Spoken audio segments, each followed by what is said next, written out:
여러분 안녕하십니까? 자동차 마케터 이시선의 이순남입니다. 지금 테슬라와 BYD는 여러 부문에서 경쟁 구도를 형성하고 있습니다. 전기차 세계 판매 1, 2위를 다투고 있는 가운데 수직 통합 전략 범위는 BYD가 약간 넓은 것 같고 기술 혁신은 테슬라가 앞서 있다고 보입니다. 테슬라와 BYD는 열 효율을 최고로 하기 위한 핵심 기술인 열 매니지먼트 시스템에서도 기술 경쟁을 하고 있습니다. 노르웨이에서 0도에서 영하 10도까지의 윈터 조건에서 32대의 전기차의 항속거리를 평가한 결과가 있습니다. 테슬라의 모델 3 롱레인지는 521km로 제일 긴 항속거리를 기록했습니다. 반면 BYD의 SUV 탕의 실제 항속거리는 WLTP 인증거리와 11%의 가장 작은 차이를 보여주었습니다. 이처럼 타사 대비 우수한 성능을 실현하는 요인 중에는 테슬라의 옥토밸브와 BYD의 나노밸브라는 열 매니지먼트 모듈 부품이 있습니다. 오늘은 이 두 가지 시스템의 구성과 작동 방식, 부품 수, 코스트, 소비 전력에 중점을 두고 분석해 보려고 합니다. 전기차의 열 매니지먼트 시스템은 새로운 기술 분야로 전비와 항속거리에 큰 영향을 미칩니다. 이 시스템은 세 가지 서브 시스템으로 구성됩니다. 하나는 구동계 냉각 시스템으로 모터와 인버터에서 나오는 열을 냉각시킵니다. 두 번째는 구동용 배터리의 열 매니지먼트 시스템으로 냉각뿐만 아니라 저온 시에 가열도 합니다. 세 번째는 우리가 매일 쓰는 에어컨과 히터를 관리하는 공조 시스템입니다. 과거에는 공조와 배터리 등 부품별로 독립된 냉각 가온을 해왔습니다. 아우디는 이트론의 모터가 작동할 때 나는 열을 난방으로 활용할 수 있도록 회로를 구성했습니다. 테슬라와 BYD는 구동계, 배터리, 공조 세 가지를 통합하여 에너지 효율을 최적화하고 그 부품 코스트를 저감하는 핵심 기술을 타사보다 먼저 개발했습니다. 테슬라는 여기에 OTA를 통하여 업데이트할 수 있도록 개발했습니다. 테슬라는 20년에 양산을 개시한 모델 Y에 옥토밸브를 적용하면서 자동차 업체에 충격을 주었습니다. 옥토밸브는 공조와 배터리, EXL, ECU처럼 냉각과 가온이 필요한 부품의 열을 관리하는 핵심 부품이라고 할 수 있습니다. 냉각이나 가온의 모든 회로를 옥토밸브에 연결시켜 열을 운반하는 냉각수가 흐르는 경로를 조건에 따라 전원하게 만듭니다. 옥토밸브의 내부에는 8개의 유로가 있는데 라틴어로 8을 의미하는 옥토에서 유래했기 때문에 옥토밸브라고 부르고 있습니다. 옥토밸브의 내부는 2층 구조로 각 층은 냉각수를 네 방향으로 분배합니다. 여기에 연결되는 배관은 9개로 한 개의 배관은 막힌 상태로 되어 있습니다. 옥토밸브에는 4개의 포지션이 있고 이것에 의해 12종류의 가온 모드와 3종류의 냉각 모드를 조건에 따라 전환시킬 수 있습니다. 반면 BYD는 9개의 밸브를 갖춘 나노밸브를 탑재하고 있습니다. 6개는 냉매 유로를 전환시킬 수 있는 개폐 밸브입니다. 공조의 난방, 냉방과 배터리의 가온, 냉각을 전원하거나 응축기와 열 교환기에 연결된 회로를 개폐하기도 합니다. 나머지 3개는 냉매의 압력을 감압 조절하는 팽창 밸브로 각각 냉방용, 난방용, 배터리용입니다. 냉매 회로에는 10개의 냉매 배관이 접속되어 있습니다. 각각의 컴프레셔, 차실로의 콘덴서, 공조 시스템 내의 콘덴서와 에바포레이터, 그리고 배터리의 5가지 컴포넌트에 연결되어 있는 인, 아웃 배관입니다. 공조와 배터리는 히트펌프 시스템으로 온도를 제어합니다. 배터리의 가온 냉각에는 배터리 아랫부분에 붙어있는 냉각판에 R134A 냉매를 이용하고 있습니다. 인버터와 모터 같은 구동계는 독립된 냉각수 회로로 수행하는 방식입니다. 인버터나 제어기판 등이 들어있는 케이스 안으로 냉각수가 들어가 냉각시킵니다. 그 감속기 외측에 장착된 플레이트 열 교환기를 통하여 모터 냉각용 오일을 냉각하는 구조입니다. 인버터와 모터를 냉각시켜 온도가 상승하는 냉각수는 다시 나노밸브의 플레이트 열 교환기나 자동차의 프론트 부분에 장착된 라지에이터에 의해 냉각됩니다. 한편 냉매 측에서 보면 인버터나 모터의 배열을 얻게 되는데 이 열을 난방이나 배터리의 가온에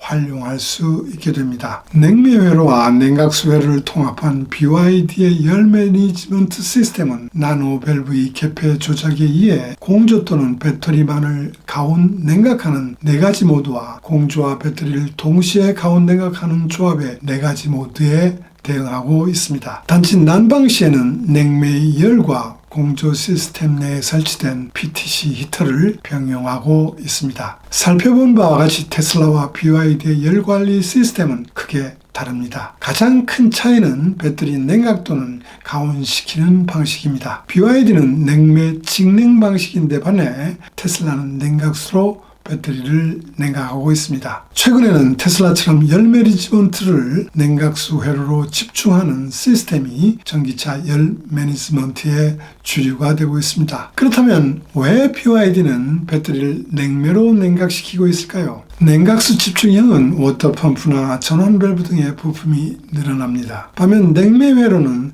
시스템을 경량 컴팩트하게 정리할 수 있습니다. 코스트 측면에서도 냉각수를 이용한 회로가 비싸지는 경향이 있습니다. 반면 냉매에 비해 연용량이 큰 냉각수는 배터리 등의 급격한 발열에 강한 이점이 있습니다. 전기차에 탑재되는 배터리 용량은 해마다 증가하고 있기 때문에 냉각수 집중형이 주류가 되고 있다고 합니다. 이러한 특징이 있음에도 BYD가 냉매 직냉 방식을 채용한 것은 배터리 종류 차이 때문이라고 보고 있습니다. BYD는 인산철 배터리를 채용하고 있는데 테슬라의 모델 Y는 3원계 NCA 배터리를 탑재해 왔습니다. LFP 배터리는 3원기와 비교해 온도 특성이 우수한 편입니다. 엄격한 온도 관리를 필요하지 않기 때문에 냉매 직냉 시스템을 채용할 수 있었던 것으로 보입니다. 부품 점수에서 테슬라의 옥토밸브는 40개, BYD의 나노밸브는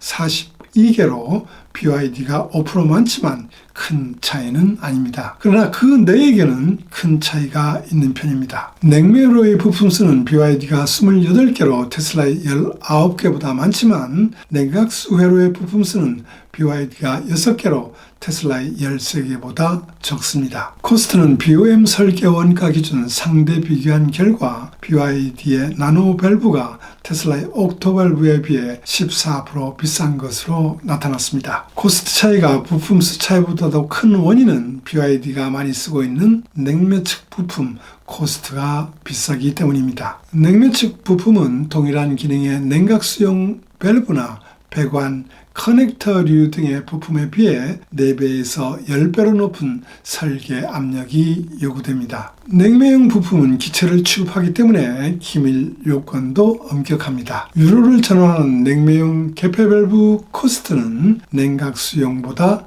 1.8배가량 비쌉니다. 이외에 PTC 히터의 선택에도 양사에서 차이가 있습니다. 테슬라는 표준적인 저전압 제품으로 출력은 고도의 열회수를 가미해 BYD와 동등한 난방을 낼 수 있는 23kW로 설정했습니다. 한편 BYD는 고전압으로 출력이 5kW의 극좋은 환경에 대응할 수 있도록 설정했습니다. PTC 히터와 연결하는 고전압 와이어 하네스를 포함하여 코스트가 높아진 요인이 되고 있습니다. BYD는 배터리를 비롯한 많은 부품을 냉매로 온도 관리하는 방식을 채용하고 있고 폐열 회수도 한정적으로 하여 복잡한 제어를 실시하지 않도록 했습니다. 시스템의 간소화를 도모한 방침은 이해할 수 있지만 결과적으로는 냉매 측 부품이 비용에 영향을 주어 테슬라보다 코스트가 높게 되었습니다. 세 번째는 전기차 항속거리를 좌우하는 소비전력 관점에서의 2가지 평가 결과가 있습니다. 연간 소비전력 시뮬레이션을 실시하여 BYD와 테슬라의 시스템을 비교한 결과입니다. 평균적인 중간 기온은 동경, 더운 도시로는 오키나와, 저온 도시로 삿포로를 선정하여 세 지역에서의 1년간 시뮬레이션 결과가 있습니다. 세 지역 시뮬레이션 결과 BYD는 전 지역에서의 소비 전력이